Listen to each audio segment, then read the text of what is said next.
दोस्तों, अभी आप अपनी आंखें बंद करिए और इमेजिन करिए कि आप दुनिया के सबसे बड़े रेगिस्तान में फंस गए हो, यानी ऑस्ट्रेलियन रेगिस्तान, जो कि 50 लाख स्क्वायर किलोमीटर तक फैला हुआ है और उसे दुनिया का चौथा और सबसे बड़ा रेगिस्तान माना जाता है। आपके पास ना ही पीने के लिए पानी है और ना ही खाने के लिए खाना है, और तो और आपको ये तक नहीं समझ आ रहा है कि आप इस रेगिस्तान से कैसे बाहर निकलोगे। अब आप अपनी आंखें खोल सकते हो और भगवान का शुक्रिया अदा करो कि आप किसी ऐसी सिचुएशन में नहीं फंसे हो। लेकिन आज मैं आप सबको एक रियल लाइफ सर्वाइवल स्टोरी बताने वाली हूँ, जिनकी स्टोरी बिल्कुल ऐसी ही थी। ये कहानी है रिक्की मैगी की, जिन्होंने अपने टीनेज में ही अपने पिता को खो दिया, जिसकी वजह से उन्हें अपनी पढ़ाई लिखाई छोड़कर अपने घर की जिम्मेदारियों को उठाना पड़ा। रिक्की मैगी की फाइनेंशियल सिचुएशन बहुत ही ज़्यादा ख़राब थी, जिसकी वजह से उन्होंने इलेक्ट्रिशियन, मछुआरे, वॉचमैन, वो सारी नौकरी की जिनसे उन्हें कुछ पैसे मिल सकते थे। वो बहुत मेहनत और लगन से काम करते थे, जिसकी वजह से उनके हालात सुधरने लगे थे। इसी बीच रिक्की जी की किस्मत चमकी और उन्हें वेस्टर्न ऑस्ट्रेलिया के पोस्ट से सरकारी नौकरी का ऑफर लेटर मिला। रिक्की जी इस ऑफर को अपने हाथ से जाने नहीं देना चाहते थे, इसलिए वो जल्द से जल्द उस नौकरी को ज्वाइन करने के लिए वेस्टर्न ऑस्ट्रेलिया जाना चाहते थे। रिक्की जी ईस्टर्न ऑस्ट्रेलिया में रहते थे, जबकि उनकी जॉब वेस्टर्न ऑस्ट्रेलिया में लगी थी। रिक्की जी के पास इतने भी पैसे नहीं थे कि वो फ्लाइट लेकर वेस्टर्न ऑस्ट्रेलिया जा सके, लेकिन रिक्की जी ने हार नहीं मानी और उन्होंने बाई रोड जाने का फैसला किया। रिक्की जी पूरी तरह से जाने के लिए तैयार थे। उन्होंने खाना, पानी और एक्स्ट्रा पेट्रोल भी साथ में रखा और पूरे जोश के साथ वेस्टर्न ऑस्ट्रेलिया जाने के लिए निकल दिए। रिक्की जी ने रास्ते में जाते हुए 3 लोगों को परेशान देखा और उन्होंने उनसे उनकी परेशानी का कारण पूछा, तो उन तीनों ने कहा उनकी बाइक खराब हो गई है। इंसानियत के खातिर रिक्की जी ने उन तीनों को लिफ्ट दे दिया, लेकिन उन्हें क्या पता था कि ये लिफ्ट देना उनकी जिंदगी का सबसे बुरा फैसला होगा। उन तीनों ने रिक्की जी को ड्रग देकर बेहोश कर दिया और उनका सारा सामान, पानी, खाना, पेट्रोल, यहाँ तक कि उनके कपड़े भी ले गए। रिक्की जी को जब होश आया तो उन्होंने देखा कि उनके पास कुछ नहीं बचा और वो रेगिस्तान के बीचों बीच में है। रिक्की जी बहुत चीखे चिल्लाए, लेकिन उनकी आवाज़ को सुनने वाला वहाँ कोई नहीं था। रिक्की जी को अब कुछ नहीं समझ आ रहा था कि वो वहाँ से कैसे निकले।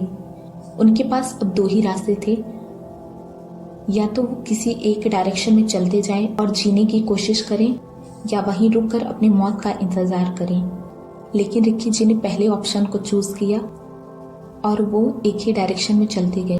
चलते चलते रिक्की जी को भूख और प्यास लगने लगी, जिसकी वजह से उन्हें भ्रम होने लगा कि उनके सामने पानी है। लेकिन जब वो पानी के पास जाती तो उनके हाथ सिर्फ रेत और बालू ही लगती। इस भ्रम को साइंस में क्या कहा जाता है, कमेंट में ज़रूर बताएं।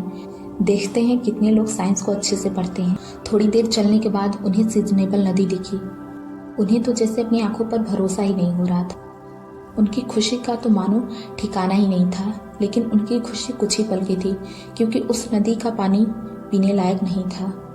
दिन बीतते गए। अब रिक्की जी भूल चुके थे कि उन्हें इस रेगिस्तान में आए हुए कितने दिन हो गए। उस रेगिस्तान में रहना किसी मौत से कम नहीं था, क्योंकि दिन में तो रेगिस्तान का टेम्परेचर 45 डिग्री सेल्सियस से ऊपर चढ़ जाता, वहीं रात में 10 डिग्री सेल्सियस नीचे आ जाता। ऐसे एक्सट्रीम टेम्परेचर में मरने के 99.99% चांसेस बढ़ जाता है। लेकिन रिक्की जी की विल पावर के सामने मौत को भी घुटने टेकने पड़ी। उन्होंने खुद को जिंदा रखने के लिए सांप, कीड़े मकोड़ों को जिंदा खाया। कहीं कहीं गड्ढों में पानी मिल जाता तो वो उसे ही पी लेते, लेकिन अगर उन्हें पानी नहीं मिलता तो उन्हें अपना यूरिन पीना पड़ता था। दिन गुजरते जा रहे थे और उनकी हालत बद से बदतर होती जा रही थी, लेकिन उनकी मदद करने वाला वहाँ कोई नहीं था। अब तो जैसे उन्होंने भी हार मान ली थी।